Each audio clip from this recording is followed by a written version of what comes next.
ഇറാന്റെ ഡ്രോൺ ആക്രമണത്തിൽ ദുബായ് വിമാനത്താവളത്തിന് സമീപം തീപിടുത്തം.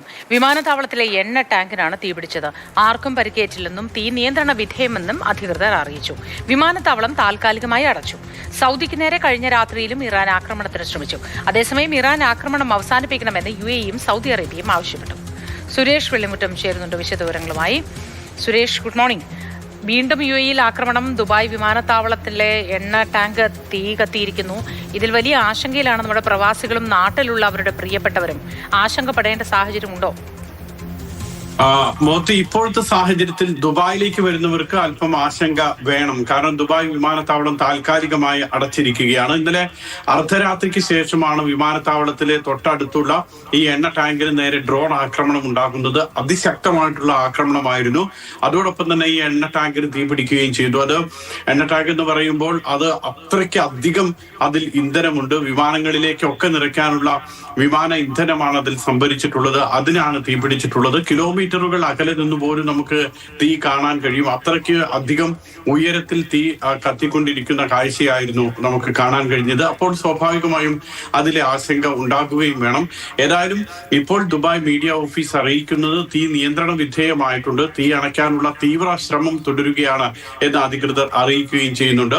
അതോടൊപ്പം തന്നെ ദുബായ് വിമാനത്താവളത്തിൽ നിന്നുമുള്ള സർവീസുകൾ എല്ലാ വിമാന കമ്പനികളും നിർത്തിവെച്ചിരിക്കുകയാണ്. താൽക്കാലികമായി വിമാനത്താവളം അടച്ചു എന്ന് തന്നെ പറയാം. വിമാനത്താവളത്തിലേക്ക് വിമാനങ്ങൾ വരികയോ പുറപ്പെടുകയോ ഒന്നും ചെയ്യുന്നില്ല. മാത്രമല്ല, വിമാനത്താവളത്തിലേക്കുള്ള റോഡുകളും അടച്ചിട്ടുണ്ട്. അത് ഈ സുരക്ഷാ ക്രമീകരണങ്ങളുടെയും ജാഗ്രതയുടെയും ഒക്കെ ഭാഗമായിട്ടാണ്. ഏതായാലും ഇപ്പോഴത്തെ ഒരു സാഹചര്യത്തിൽ ഈ തീ അണച്ച് ഇനി അതെല്ലാം ഒരു കൂളിംഗ് നടപടികളൊക്കെ പൂർത്തിയാക്കിയിട്ട് വേണം വിമാന സർവീസുകളൊക്കെ പുനരാരംഭിക്കാൻ കഴിയുകയുള്ളൂ.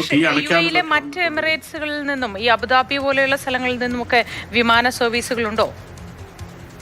ഇപ്പോഴത്തെ സാഹചര്യത്തിൽ ദുബായിലേക്ക് വരേണ്ട വിമാനങ്ങൾ അങ്ങനെയുള്ള വിമാനത്താവളങ്ങളിലേക്ക് ഒന്നുകിൽ അബുദാബി അല്ലെങ്കിൽ ഷാർജ, ഫുജൈറ, റാസൽ ഖൈമ അവിടത്തേക്കൊക്കെ തിരിച്ചുവിടുകയായിരിക്കും ചെയ്തിട്ടുണ്ടാകുക. കാരണം ദുബായിൽ ഇപ്പോൾ വിമാനങ്ങൾക്ക് ലാൻഡ് ചെയ്യാൻ കഴിയില്ല. ദുബായിൽ നിന്ന് വിമാനങ്ങൾ ടേക്ക് ഓഫ് രണ്ടും ഇവിടെ നടക്കുന്നില്ല. അതുകൊണ്ട് തന്നെ മറ്റ് വിമാനത്താവളങ്ങളെയും ഒന്നും ഇത്തരത്തിലുള്ള ഒരു ആക്രമണം ബാധിച്ചിട്ടില്ല. മാത്രമല്ല, ദുബായിൽ തന്നെ മറ്റൊരു വിമാനത്താവളം കൂടിയുണ്ട്, ജബൽ അലിയിലെ അൽ മക്തൂം അന്താരാഷ്ട്ര വിമാനത്താവളം.